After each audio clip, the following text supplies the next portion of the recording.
grew up in northeastern Brazil, and I remember seeing donkeys in various slums, especially when I traveled to Rio de Janeiro.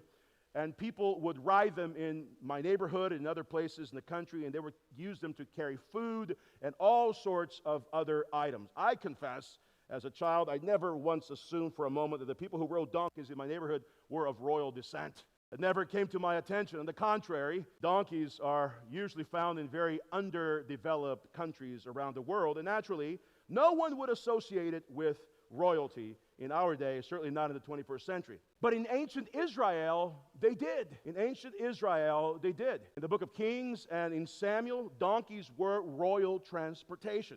Solomon was taken to his coronation on a mule, belonged to David, 1 Kings 1.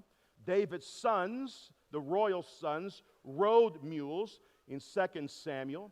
Donkeys were royal transportation. They were kingly vehicles that kings would use to process into victory. And the image here is not poor Jesus, but the image is rather different in its Hebraic concept. It is victorious Jesus processing into Jerusalem to be received as an exalted king, restored to his high office. That's what Palm Sunday is. It is a victory procession.